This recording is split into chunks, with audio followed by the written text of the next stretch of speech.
Hi, everybody. Welcome to the webinar, Kickstarter Marketing, Getting Your Business Out There. This webinar is brought to you by the Aesthetics International Association and Dermoscope Magazine, and it is sponsored by Shorr Solutions. I'm sure most of you know me by now. It's Melissa Lawrence. I'm the events coordinator for both AIA and Dermoscope, and I'll be the moderator for today's webinar. Kickstarter Marketing, Getting Your Business Out There is presented by Shorr and Mara Shorr.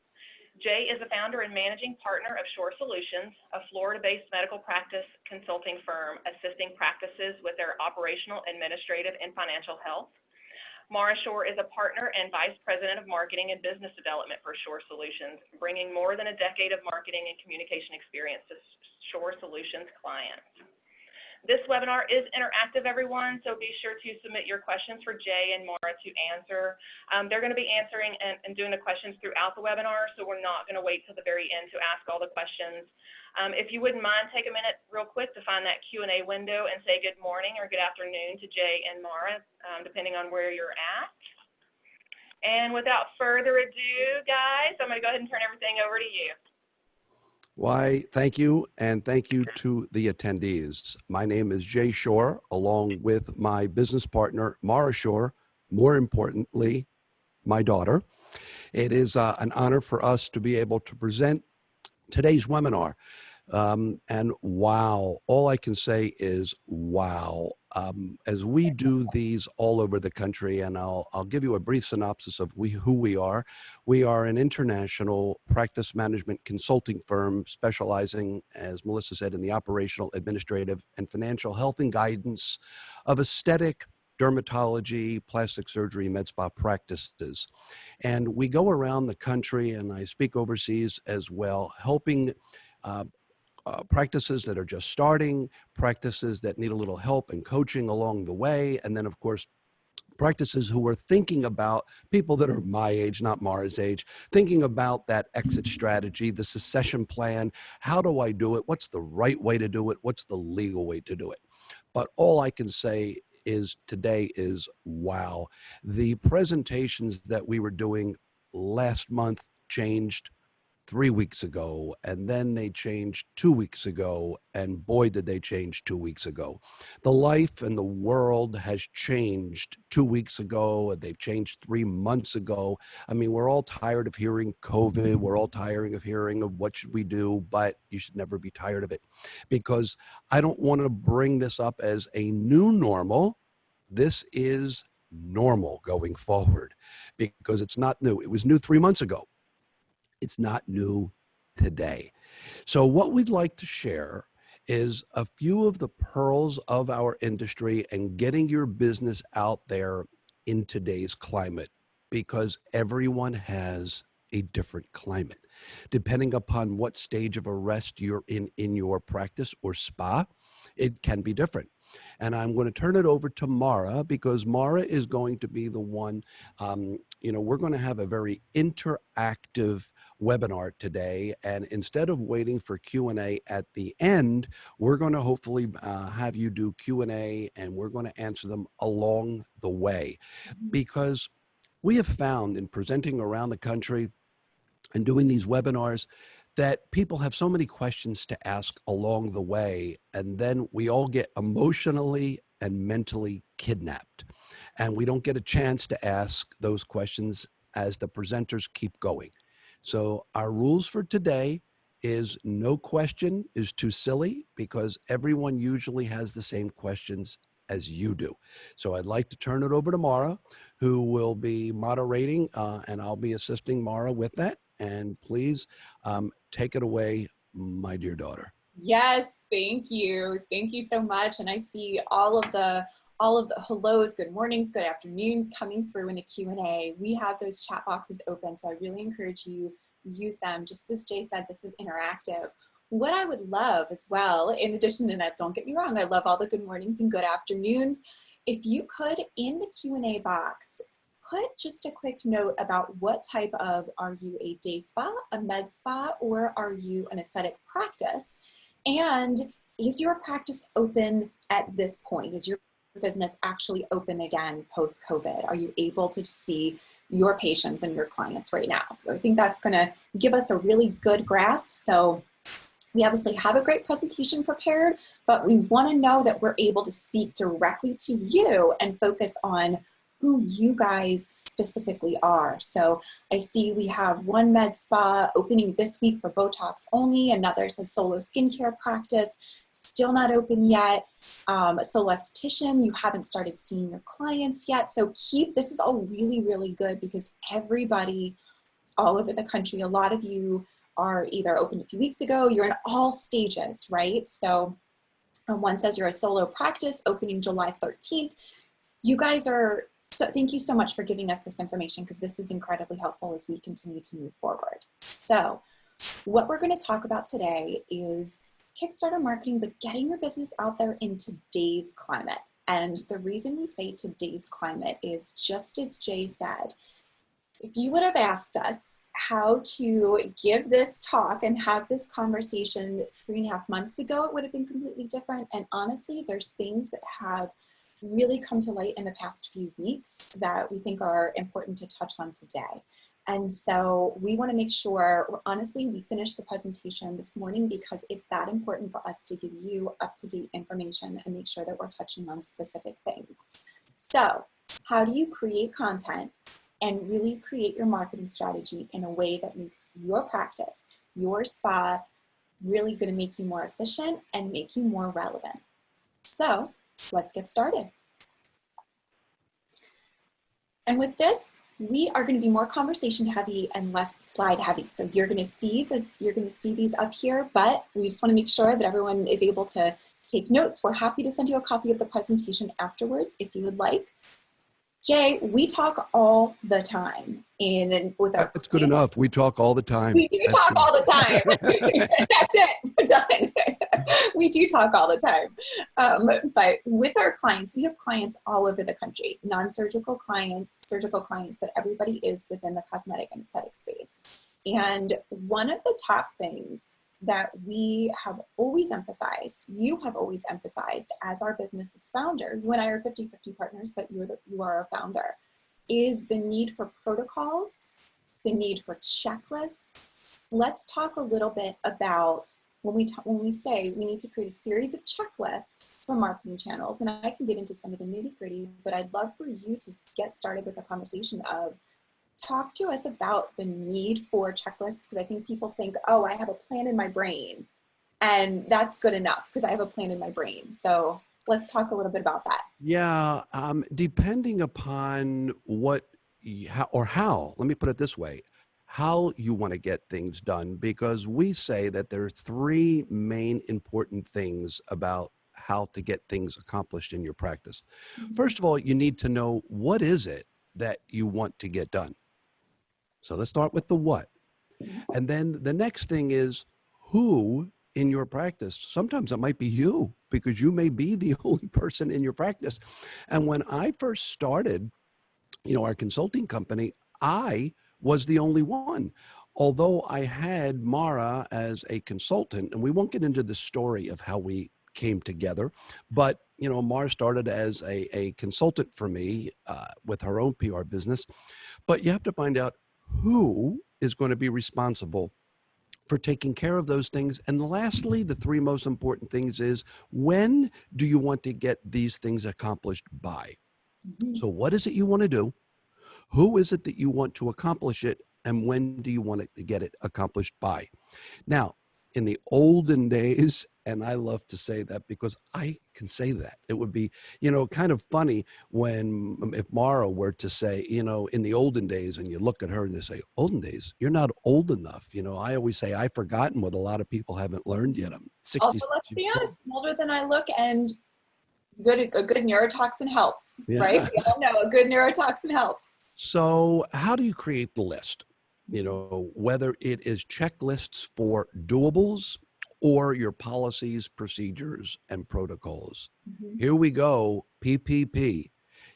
As of a couple of months ago, PPP has a whole new meaning, all right, with your personal protective equipment, but it all starts with policies, procedures, and protocols. Now, whether you want to do it the old-fashioned way, which I really don't suggest, I still have this a little bit in my head where I write things down. not a great way to do it long term. But I write things down so that if I need to refer back to it very quickly, I can scratch it off. However, we have CRMs, we have different types of computer-based software that for all of our clients, or for what, even as a team, for what we need to get accomplished, a due date when we want to get it accomplished by, who is responsible, whether it's you or whether it's members of your team, Or a inclusive, vendor.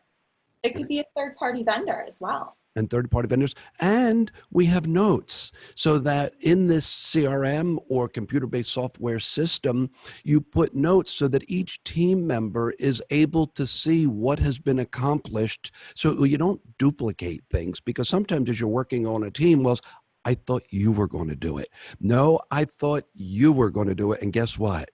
Nobody did it. Or you both did it and you wasted a lot of time because you didn't properly communicate.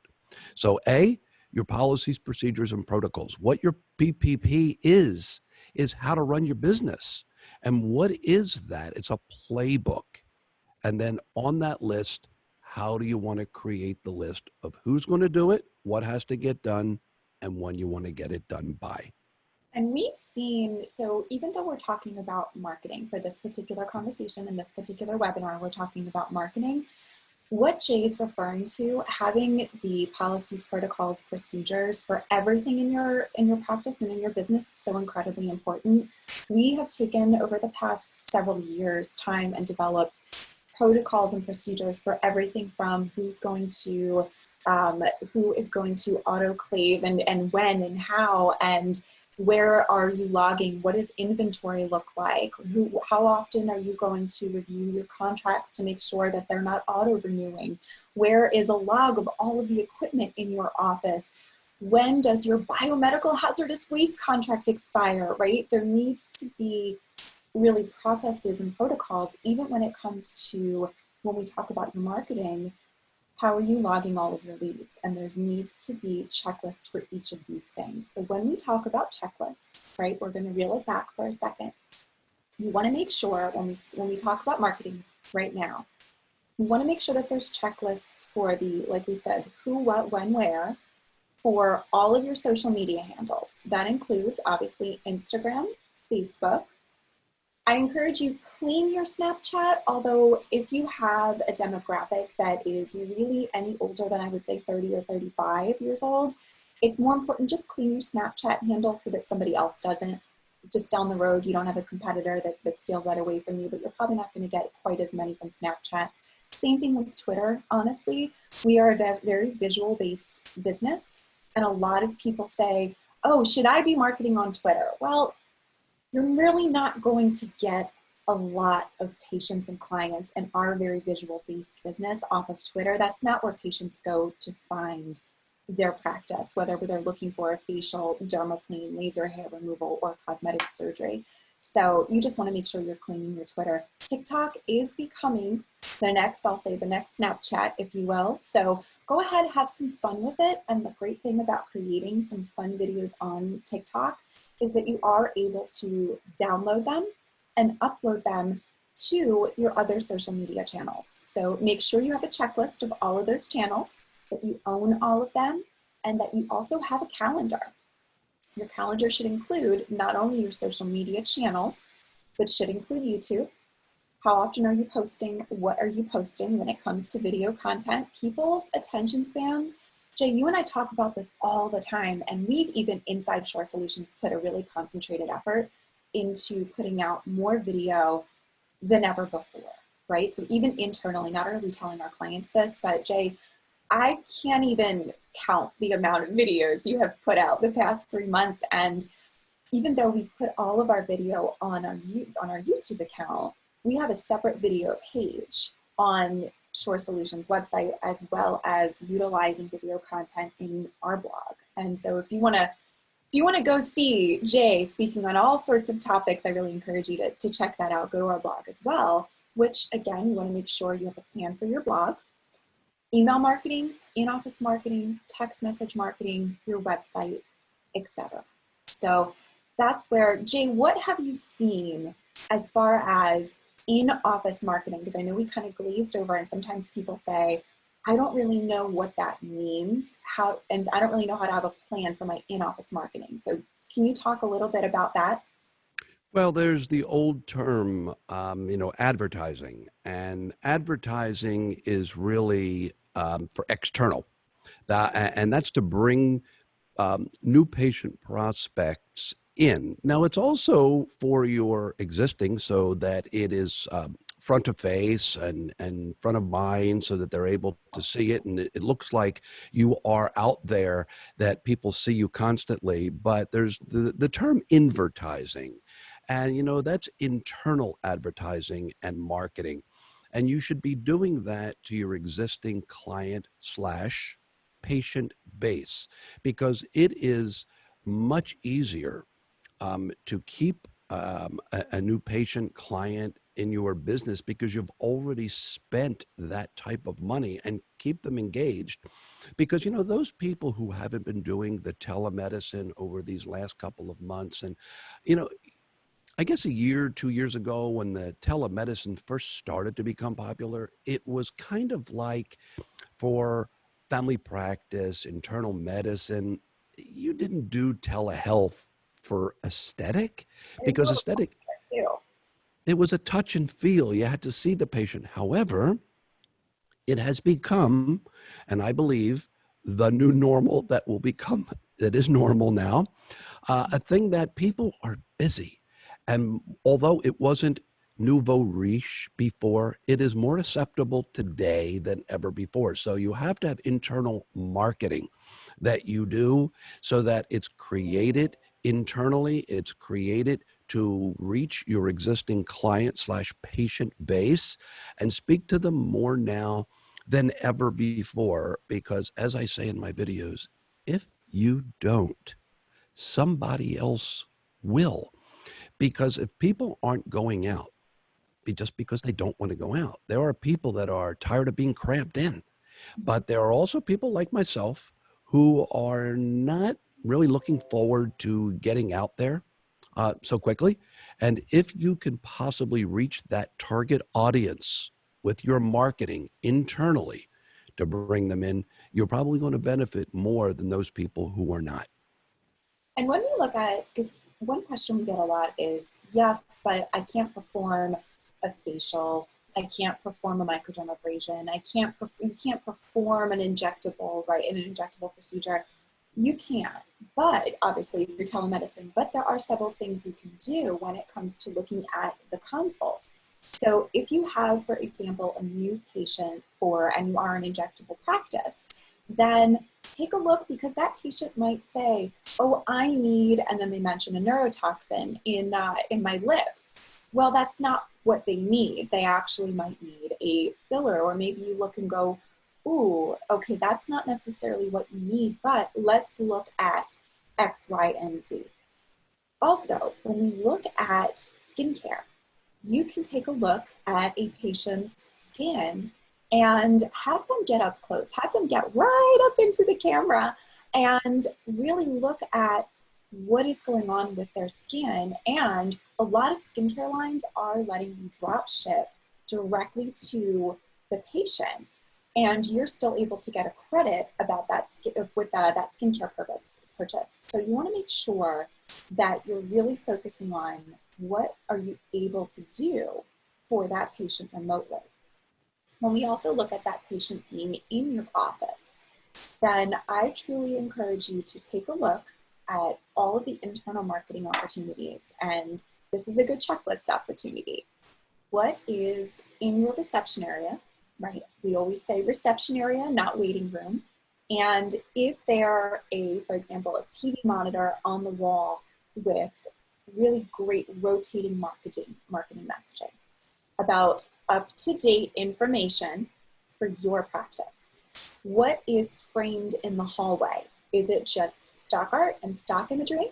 Or is it copies of articles that you were featured in the past? Is it photos of you at your ceremony, your graduation ceremony from your particular level of your provider? Is it really great, beautifully designed testimonials? Pro tip, when it comes to marketing, if you have not already, I encourage you to start using Canva, C-A-N-V-A. I say that this is design software for non-designers, right? They have really beautiful templates and there is a free version. So go into Canva and you can start using that as your design software, because a lot of us, most of us, myself included, we're not designers. So I encourage you to look at getting those testimonials up on the wall, getting your certificates up on the wall in all of your treatment rooms and in the hallways. Make sure, we used to say have brochures out everywhere.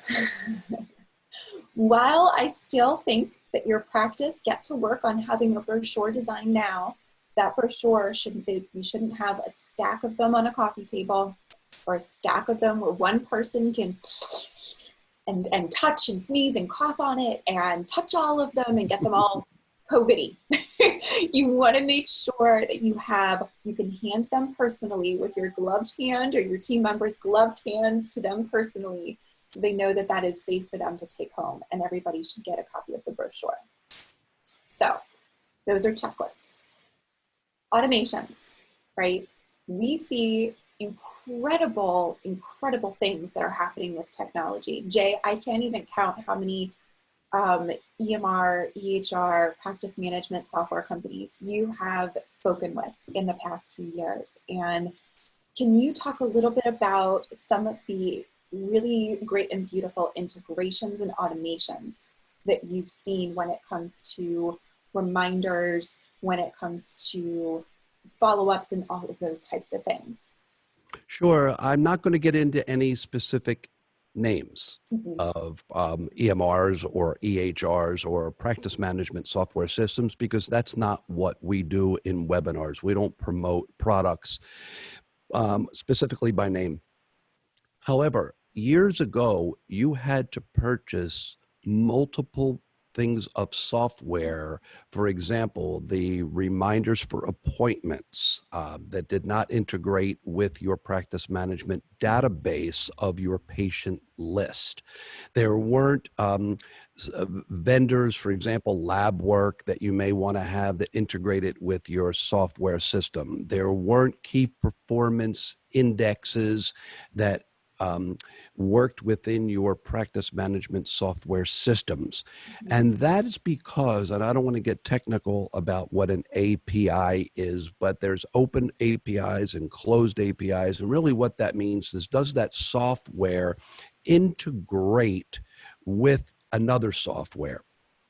And the software, for example, that is your practice management software, has to have an open API for the software, for example, text minders that now, it used to be you had a separate one, but now today your practice management softwares actually integrate for messaging that you had to have, or chat, or appointment reminders, and it's all within the databases of your patient management system. And then you had to have like the key performance metrics, so that which ones actually booked, and did they book from your website? So now websites physically now integrate with your practice management software system, and digital marketing companies integrate within your practice management system. So you're able to decipher the amount of leads that came from one marketing source, the leads that came from another marketing source, and then what happened to that lead, and did it convert? And if it converted, did it convert to the procedure that it originally marketed for, or did it convert to a different procedure? Did you upsell the upsell? And then more importantly, what revenue was attributed to that sale? And this way, it's an all-in-one encompassing that you're able to determine the effectiveness of all of your marketing efforts. Because what good is it if you can't manage it? Because you're spending a whole lot of money. And Mara, share with what a conversion cascade is. Because when we try to help practices, you spend so much money in order to bring a new patient in. So Mara, why don't you share what a conversion cascade is so that you can probably monitor the effectiveness of all your marketing campaigns? Sure. So we encourage, just like Jay was reviewing, we encourage every single one of our clients to really monitor what we call the conversion cascade, and really think of it as your sales cycle. So we know that every patient at one point or another will hear about you, from you in one way or another, right? So that's how they become aware of your location and who you are, what they do. They're then going to get in touch with you. It could be through social media. They could actually pick up the phone and call every once in a while. You have patients that still do that, right? Patients just like Jay, who loves talking on the phone with somebody. I love talking on the phone. I will text, I will do I like voice to voice. Yes. So you have patients, patients like Jay that wants to just pick up the phone and give you a call. They could use an online chat. They could fill out a contact us form. They could just go onto your website and schedule an appointment right there. You have that integration and automation. So they somehow become aware, and they've actually decided that they're going to get in touch with you. It is then that person's responsibility to book the appointment, right? So you want to go from the call to the appointment/consult. And we have so many conversations about all of the tips and tricks and why they're so important to make sure that that impression and converting from just a phone call to an appointment is so incredibly important, because you don't pay for marketing just so you can get more phone calls, right? You don't want your phone to be ringing off the hook and none of them end up being consults. So the goal is always to convert. And after you have them in your office as a consult, the goal isn't just to fill up your provider's time with consults. The goal is to turn them into treatments. And so with those treatments, again, surgical or non-surgical, could be a retail purchase as well. That's where they go from treatment to retreatment, right? And when we look at marketing and customer service and the quality that your team is providing, we usually say when it comes to staff, we don't use the word staff, we say team, right? And so the quality that your entire team is providing. We have an amazing team. I always brag, Jay and I always brag about our amazing team. So one of our team members put this presentation together today. So we gave her the text, she went forth with Canva. Mara, if you could, Sure. it's very interesting. If you could speak and share an opinion on chat software as a form of marketing and conversion. And I don't mean to take you off of the beaten track. However, it is a lead that comes in. Naturally, you have to pay per lead. And there's this old question, is qualified and unqualified lead and tire kickers? Because there's nothing worse than having a patient come in and literally spend a half hour, 45 minutes and waste our time. Whereas the value today of chat that converts to a lead, even as done by a third-party outside agency for the conversion process. Sure. There are, what we've seen now in our industry, and really with the transition of technology, is that there's 3 different types of chats, and they all have their strengths and their weaknesses. When you see a chat pop up on a website, that's what we're talking about. When you go on a website and it just randomly pops up, hello, my name is Sam, right? We don't know. I don't actually know sometimes if that person's name is Sam or not, but we'll say, hello, my name is Sam. Sam could be a man or a woman, whoever Sam is.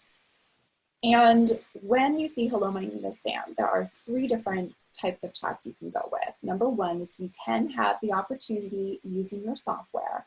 I've seen really great phone software that allows for a chat integration. I've seen really great EMR software that allows for that integration, where you can actually have, if you want, and if you feel the need for this, a member of your team to answer some more specific questions, although you know that you should never be treating a patient like that, right? So for specific questions, they need to call, they need to speak with the provider, they need to come in for a consult. But if you think that you can do a stronger job, some places do. Some places say, I don't have the time for a member of my team to be doing that. And so they look for the other 2 options. One is a third party. There are third-party software out there, and that really, I would say, a number of them that focus on our industry in particular, So you do want somebody that knows our industry, and you can then have a third party that's able to answer those questions. And what I encourage you to do is, if that's the route you're going to go, ask them for references. Which other practices, and not your competition necessarily, but in other markets, which other references can they give you from other websites that are using their brand? And ask specific questions that you think would be asked of you by your patients on your website. What I do say is that, to be fair, because that practice is probably paying for those leads, at the end just say, this is actually a test. I'm a prospective client of the name of the chat company. And that way the chat company won't charge the practice. The third option is artificial intelligence. And I am seeing this more and more, right? For those of you that are familiar with AI, this is becoming something that is more and more prevalent in our industry. And artificial intelligence is where that particular software has learned the questions over time.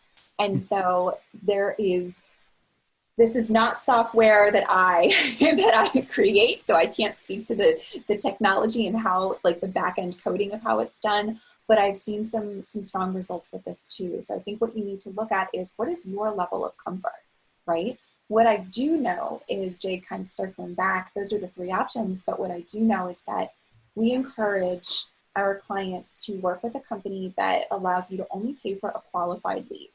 And a qualified lead meaning you have the contact information, name, phone number, full name, phone number, and an email address, and the procedure of interest for you as a practice and as a spa to be able to reply back and to pick up the phone and respond to that lead. So one more thing too, Jay, and then I'll toss it back to you, is that a lot of software now has the opportunity that they can say on that online chat, would you like to be connected directly to make a phone call? And they have that direct connection to patch you forward and patch you through. So ask about all of those options. They're really great marketing tools that are available now.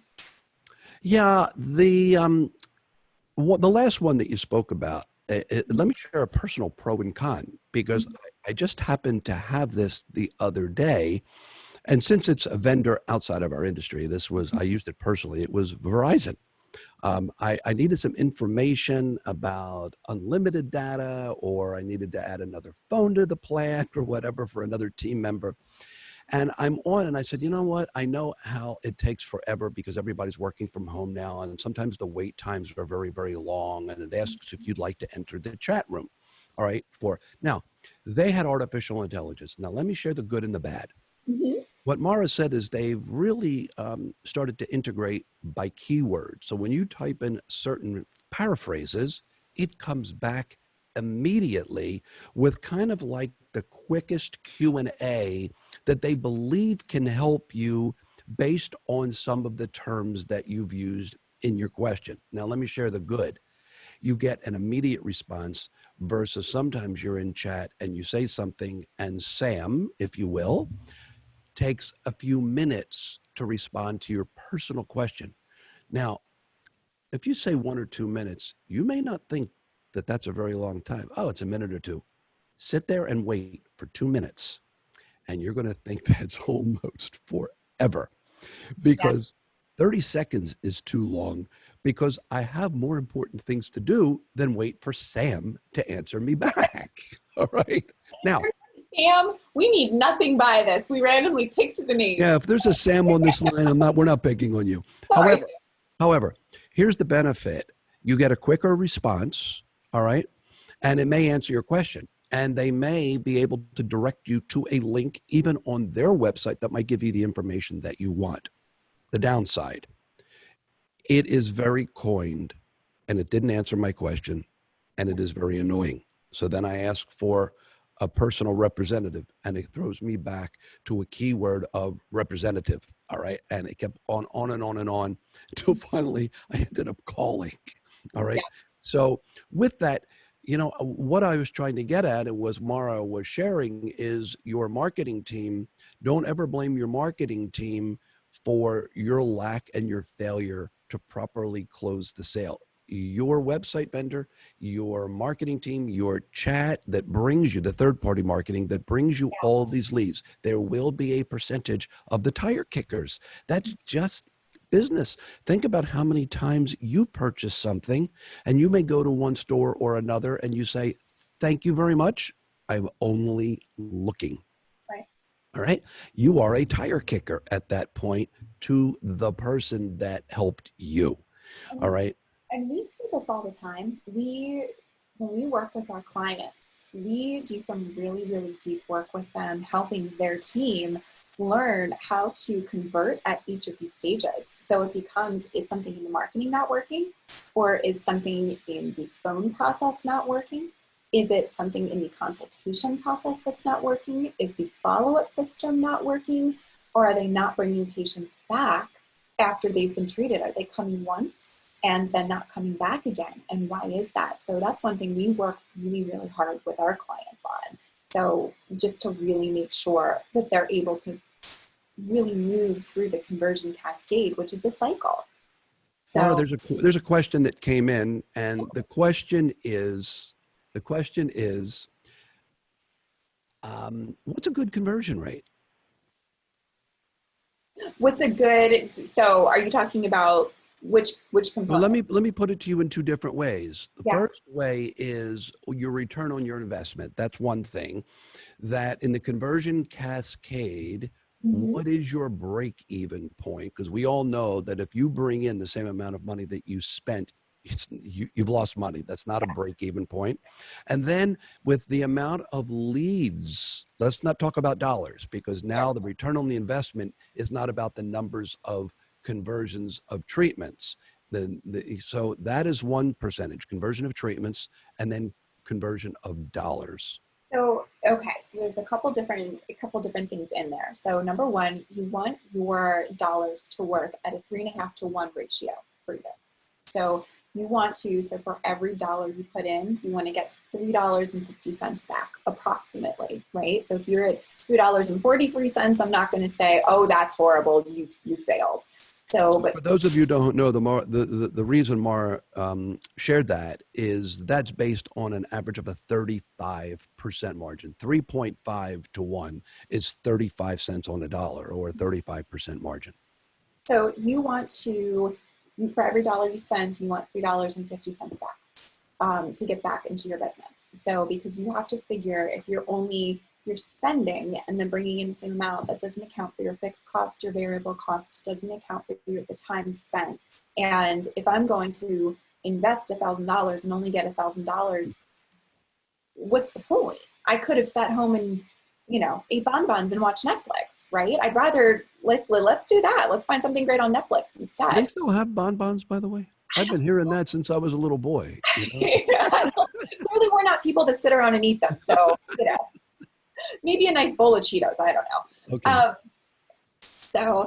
So with that is that one component. What we do see is that different marketing channels will have a higher conversion ratio than others. So if you're talking about email marketing, then you're looking at your open rate, right? If you have an open rate of 20%, then that is an okay open rate.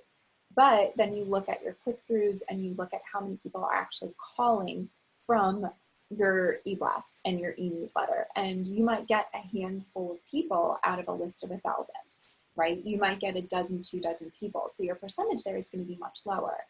If you're looking at your engagement on social media, that's very different. Algorithms have changed. I encourage you to continue really keeping up to date when it comes to algorithms and working with somebody that knows how those algorithms are changing. One of the things that we also, that I also want to talk about, which actually moves nicely down the list as we continue through, is looking at, as we're talking about social media now, what's easier to buy, and that's supposed to be, look at what is easier to buy, not is, that's a typo. Look at what is easier to buy and what's not, right? So when we're looking at social media, I would say that doesn't make sense to have a member of your team research every single day of the week for National Dog Day, National Hug Your Cat Day, National Pancake Day, National Botox Day, national, right? There are so many out there. There's almost, almost every single day is The National. Hallmark holidays, if you will, right? They are, and they've become social media holidays. And if you think about, wait a minute, how do people know that those are coming up? There's lists that are out there. They'll sell books every year about things to know in 2020, although I have to imagine if you purchased a book for upcoming dates for 2020, it's because it's social media, but it's also movie releases and Then you're conventions. probably my age. Well, no, I was going to say it's probably useless at this point. So we bought one or 2 years ago. Was it helpful? Sure. Would it have been helpful in 2020? I'm going to say a lot of those movie release dates were canceled. So let me backtrack for a second, because let me finish the question that I originally asked. sure. And that was percentage of conversions for the amount of consults that you have. Okay. What Mara spoke about was the dollar ratio of 3.5 to 1. And then she was speaking about open rates and click-through rates from your email marketing. What I really want to stress as well is people say to me, well, for every X amount of consults that I have, how many should I be booking? And I'll share with you that if you're doing 50%, that's really not that great. Mhm. Because what about the other 50% you didn't get? And if you don't know why you didn't close and capture that's a problem in and of itself. So I'd like to say upwards of 60% or more. And I've had people tell me when I ask that question, oh, we're doing about 90%. I have to tell you, I honestly don't believe it when somebody tells me that, because just by the sheer fact of numbers, unless it is continuous treatments in packages, but if you book 90% of the people that walk in your door, you're doing amazingly well. So I'd like to say 60% and above. Sure. Sure. So yes, sorry, and I misunderstood the question. I thought you were asking me about No, that's okay. conversion. That's okay. So not consult to treatment conversion. So, but I'm glad you pointed that out, because that's a really important note there too. So back to, so when we look at what makes sense to buy for some things and what makes sense for you to generate organically. I would encourage you, maybe do purchase an expertly researched hashtag list. So there are companies out there that will sell you a custom researched hashtag list for maybe $75, $50, $25. I mean, it's not a huge number, right? So you want to make sure you keep that in mind. When it comes to social media, I would say no way to stock images on social media, because that makes you look like everybody else on social media. You want to be social. Jay's learned the hard way. If you ever do use social, or if you ever do use stock images for things like website, maybe brochures, which is where you may see that, pay for it. You want to make sure you're paying for the rights. There is a photographer out there that needs to get paid for having shot that. And there's a photographer out there that really owns the rights to those photos, unless it is royalty free. So there are websites that offer royalty free photos, stock images, but you cannot simply Google a photo and use that photo in your marketing material. You will at some point be caught, and you will at some point be sent a cease and desist letter. You will at some point probably be fined for it. If you haven't heard of the company called Getty Images, Getty, you go ahead and steal, and I mean steal, that are not royalty free, and you will potentially hear. There are bots actually out there. Now, you may not get caught if you use it for print media, all right, because they can't capture that. But if you use it on your website, and I see plenty of people who do that, and they have not paid through stock photo or any of the others out there, there are bots that actually search sites, and they look, and if they're not paid for, they'll send you a letter. And if yes, actually, they'll send you a letter, a U.S. mail letter. All right. And if you cannot provide the receipt or the royalty that you've paid for it, you will get fined heavily. First, you'll get a cease and desist, followed by a fine. All right. So be very, very careful, because some of the images that you can buy them for the week. You can buy them for a promotion. You can buy them for lifetime. naturally each promotion that you're going to buy them for, and you can buy them in different sizes and different resolutions. And naturally, the higher the resolution, the bigger the image, the longer that you want it, the more you pay per an image. Or you can purchase subscription based, where it will give you X amount of dollars or images worth. But as Mara said, the typical stock photos, and that was my joke about going like this and going like this. You all know what I'm speaking about. Yeah. The ones that you look at and say, I just saw that on the last site that I went to, you know. And really, when you're using models, put that on your site that this is a model. Or if it's an actual patient and you have a proper consent and a release from that patient to use that on electronic media or print media, then make sure that you've got that consent, that photography. And we have a couple questions actually that relate really beautifully to this. One person, Moira, said, where do you buy images related to skincare, please? So two things, two different options here. One, which actually ties beautifully to the bullet point that I skipped a little bit, but schedule a meeting with each of your, it says each of your software vendors tomorrow to discuss automations, but I encourage you, speak to your skincare vendor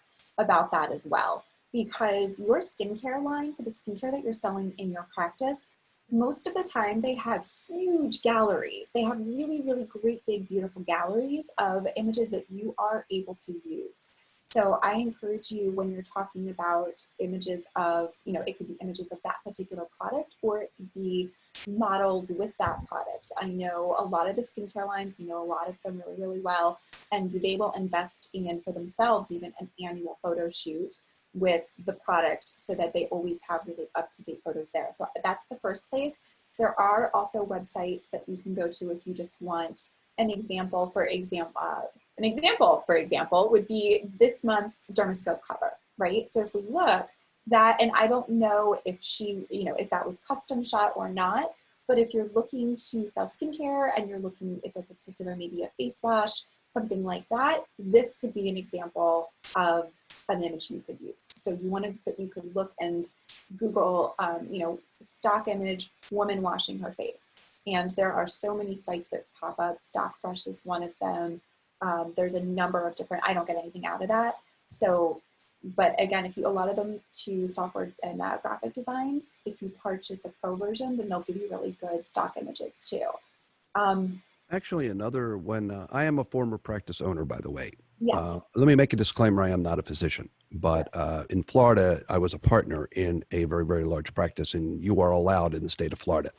Now, let me just share with you that one of the things I've also done, and I continue to do, by the way, in our consulting company, is if I see something that I like, I actually will call the vendor. And I'll ask them if I can have a copy of their article or a copy of the picture. Please give me that authorization in writing. Yeah. All right. And many times, if it's something that you want to promote, if you're carrying that product, that's never an issue because they'll be more than happy to give that to you. And then there's nothing wrong with, if you want a picture of something, as long as you cite it, they give you permission and you cite it courtesy of the company that is allowing you to. But I always say, make sure that if you're going to have it, that you've got it in writing. In case I was just thinking that. I was like, I'm thinking Jay's going to say that, but if not, I was going to chime in. One of the final things that I encourage you to not pay for, don't pay for followers on social media, because that's just, unless you're talking about boosting a post or an ad on social, then it just doesn't make sense, honestly. You want people that are following you organically. You want people, you don't want to buy, and then it turns out that you are a practice in, I think we had a couple of you guys that are in California, in Colorado, etc., and they're recommending or they're having people follow you from overseas. That just doesn't make sense. No one is necessarily, unless you are world known around the world, they're probably not going to be coming to you for that. So I do encourage you, again, speak with and make appointments with all of your software vendors tomorrow and ask them, how can you increase automations? Content ideas. We've talked about some of these, and I want to just go over, because people say, as far as content ideas, I'm stuck and I don't know what I'm supposed to be posting. If you would have told Mara 4 months ago, or you would have told Jay 4 months ago, that safety features and wiping down doorknobs was worthy of posting in a fun little boomerang, or putting on a, what almost appears to some people like a spacesuit, and how you get ready for work in the morning, and putting on your face shield and all of these things would be good social content. I would have said to Mara and Jay 4 months ago, you're crazy. But now I want you to make a purpose and make a habit of really focusing on safety features and every little thing along the way that you do to help your patients feel more comfortable. Because one of the #1 reasons that we're seeing for some of our practices right now that maybe have their patient base is a little bit older, and so they aren't as comfortable coming back in to the office yet. So the 20 to 25-year-old population, they're healthy, they're good to go, they're out there, they're the ones that you see at the bars. But if you have a patient like Jay, for example, my stepmom, right? You look at somebody who is a boomer, and they, in email marketing, for example, are just going to need more of a comfort level of all the safety features that you are putting in. It's really reassurance. And, it's, anyone that knows me, I'm always calling myself Jay the safety guy. I've come from an emergency first responder background. I've been a safety director for 20 years. Post-retirement, I got into this business. I've always been in the medical community. However, safety has always been front and center, and I've always lectured safety of the patient, safety of staff is by far my #1 priority. Without fail, #1 priority. Protection of my practitioner's licenses are #2. #3, have fun. And #4, make money. If you fail to do numbers 1 and 2, you will never have fun and you will never make money. And before, as Mara said, it was kind of corny if you put a picture like this, that you're wearing PPE, you're wearing safety goggles. I mean, you're only using face masks and safety goggles when you're cleaning lipo cannulas post-surgery so that you don't get the fat in your face. And now you have masks. We only wore those in the OR. It's not a joke. I mean, this is real, and people feel comfortable. So when you're posting, and when people come into your office, even have signs and posters in there. I almost insist now that when I go to any practitioner's offices that I either see them wash their hands before they touch me or treat me, and I want a fresh pair of gloves. Don't come in with a pair of gloves on and tell me you just put them on. I will ask you politely, please do me a favor and put on a new set of gloves in front of me. Now that's me. All right. However, it's not corny anymore to show that you are front and center safety for the patient. That is your client. That is your revenue source. Remember, this is a business. Yes. We're in the medical business, but it's still a business. And one of the things that we have advised and are continuing to advise all of our clients as well is to look at all of the images they currently have that they're putting out now, and look at, do they look like they were recently shot, i.e. procedure videos or photos that you shot 4 months ago where you are not wearing your PPE and you are right up in somebody's face. Then it's either two things. Either it's clear that this was not recent and therefore it looks old and outdated, or it looks like you're not abiding by GOTTA guidelines. And if any of you are on social media, and we've all seen videos or photos of friends or family members that they're posting, and they're in a group of people and somebody inevitably chimes in and says, that's great, but where's your face mask? Why aren't you wearing a face mask? And you don't want to be that practice that looks like you're not following. These aren't just rules. These are safety. This is safety. And you don't want to look like an unsafe practice. So I really encourage you, take a look at all of this. Yeah, these are CDC guidelines. This is not your opinion versus I have the social right not to wear a mask out in public. That's my right. That's not what we want to get in here. Your right is to be protective of the patient. Remember, this is not about what you want to do socially outside of your office. This is what you have to do inside of your office. Right. Because the one thing we have not seen yet, and we did a lecture on this earlier, is the potential lawsuits that are going to come from this later on, because it will have been known that I came into Dr. Mara's office, and as a disclaimer, Mara's not a doctor either. All right. But you came into Dr. Mara's office, and guess what? She did not have a face mask on, and I got COVID. And I think I got it from Mara because she's seen patients that have had COVID. And why do you not want to protect yourself anyway? And I encourage you, have testimonial patients. When you have that patient, when you have that client that comes into your office and says, thank you so much. I feel so much better after being here. I feel comfortable. And I wasn't sure I feel comfortable, but I do. Have them take and shoot a testimonial video, not just of the before and after results, because, oh, that's great. We want something specifically also that touches on comfort.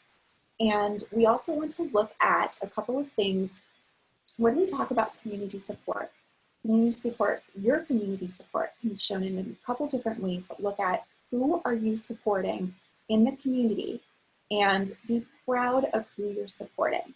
Well, I do tell people to steer clear of the election and religion, right? So most practices, we say steer clear of religion and the upcoming election. Those topics just tend to get very, very heated. That's just our recommendation to our clients. But when we look at community support, who are you supporting in your community?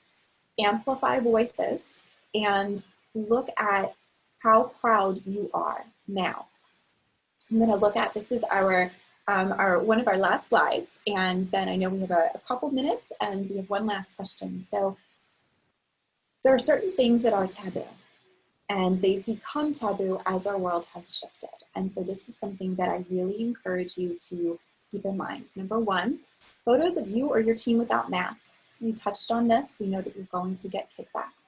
Another, in today's world, and this is when I say that the topics continue to shift, photos not showing diversity with your patients or your stock imagery used in marketing. We have heard incredible conversations over the past few weeks pertaining to Black Lives Matter, and really encouraging everybody to amplify voices of color, amplify Black voices. But also, we have been saying this for years, and I should have had several conversations, is that if you look at a website and all you see are 22-year-old Caucasian women, then other groups of people by ages, by ethnicities, by skin colors are not going to feel as included in coming to your practice. So you want multiple genders, you want, you want to make sure you have people of all skin tones, you want to make sure that you are including the different communities, and you want to make sure you're including different ages and body types as well.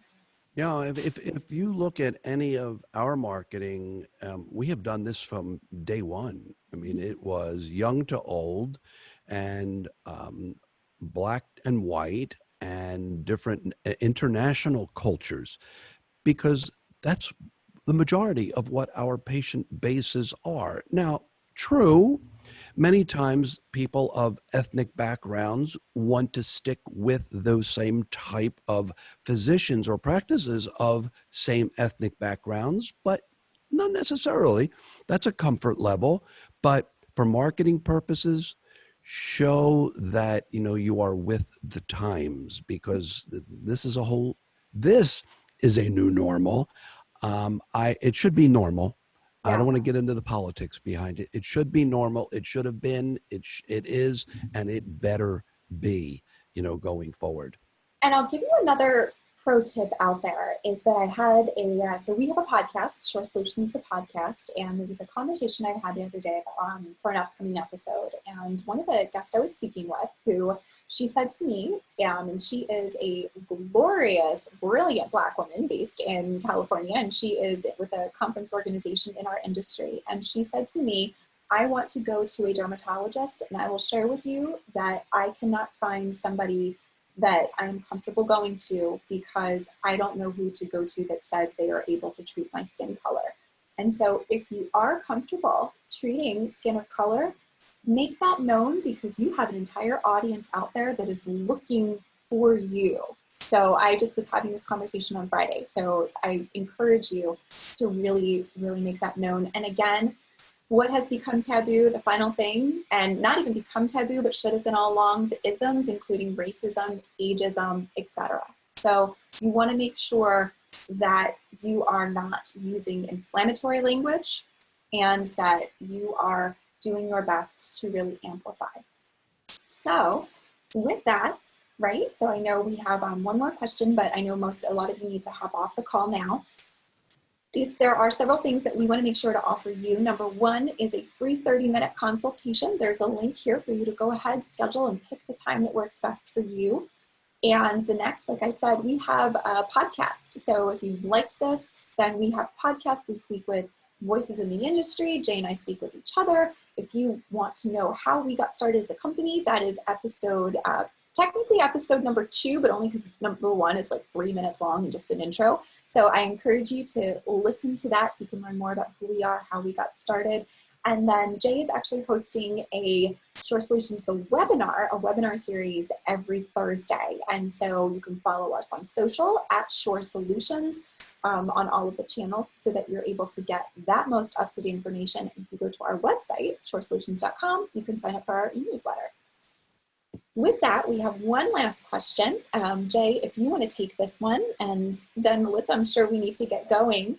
But what the question was, how do you get a 20% return on your investment on email, text message advertising, text messages, I think that's what she meant, text messages, where when you advertise certain treatments, my clients' responses are much lower. So I think ultimately the question is, she's getting a low response rate, and how do we increase the response rate?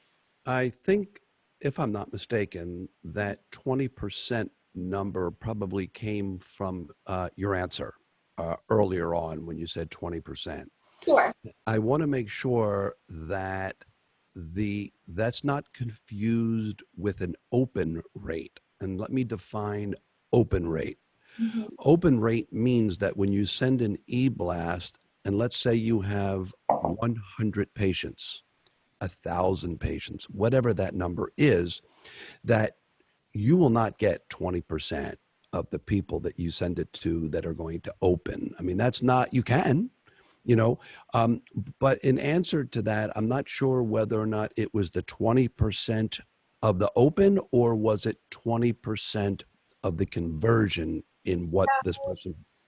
Right, and that's where, maybe you can connect with us. And so I think the person that asked this question, if you want to maybe connect with us and we can email you a few more answers, we would be more than happy to. If you want to. Let me just share something very, very quickly, because I have made this error many times personally. Okay. It's really your call to action. Mm-hmm. My favorite button on my iPad and my iPhone in the email is the edit button. On my iPad, because I can take my left finger, because I'm left-handed, and you know how you have those little circles on the side, and I can swipe it straight on down to delete all of those emails in about a second. So I can delete 50 emails in a couple seconds. Why? I don't delete the ones from the people that I normally engage with. And I also don't delete ones where the subject line has a call to action that has engaged me. I may delete it, all right? So when I get my open rate, it may be a higher open rate, but then if I click through to the website, now we get into, and you can call Mara and she'll share that, then you have a bounce rate. Where did I go? Once I opened your email, did I click through if there's a link to the call to action? And then if I did that, did I stay on the site? How long did I stay on your site? And where did I go to once I got to the site? Did I go directly to the contact us page, or did I sign up for a newsletter, or did I sign up for a consult? So your 20% engagement rate has a lot to do with what's your title. If I'm not interested in the title, I'm going to delete it. And I also, I want to clarify that what Jay was speaking about was, when we talk about a bounce rate, is that when it comes to email marketing, are your emails actually reaching the targeted email address, or are they bouncing out into the sphere and never getting to where they need to go because it's an undeliverable email address? Versus if you see a high bounce rate on your website, then that means that they're going to one page only, then they're bouncing, they're out. Mara, could you speak real quickly about the unsubscribe, which is very important too, which you think is a potential client, but why people unsubscribe? Sure. So you could be having a high unsubscribe number for several reasons. It could be list fatigue. So we found that at certain points, if our clients are sending out too many e-newsletters in too short a period of time, then there's going to be a high unsubscribe rate because people say, this is just too much. I can't with this right now. It could be that you put them on that e-newsletter list and you never wanted to be there to begin with. And so if you find yourself putting everybody you've ever known on that list and they really don't want to be on that list, that's where that could come from. So you also want to see, are you putting out relevant content? I can't stress this enough that is one of the top things you want to really, really emphasize. I want to emphasize is that you need relevant, targeted content in all of your marketing, or else nothing else matters. So with that, thank you so much for joining Jay and I today on this webinar. We are so thrilled that you were able to join us, and we hope that you enjoyed it as much as we enjoyed chatting about it, because it's kind of our passion. Thank you, guys. Thank you, everybody that joined us today, and thank you for everybody that engaged and submitted your questions. We really appreciate it. Thank you, Jay and Mara. We appreciate the information that you guys have bestowed upon us today and how we can get our businesses out there. Everybody that's still logged in, we do have another webinar coming up at the end of the month. If you would just go to the website, dermascope.com/AIA/webinars and get signed up. You'll also be able to find a replay for today's webinar on that same link. So as of tomorrow morning, a replay of what you just watched will be available for everybody to see again. No login or anything's required for the replays, but if anybody has any questions, you know how to get a hold of me.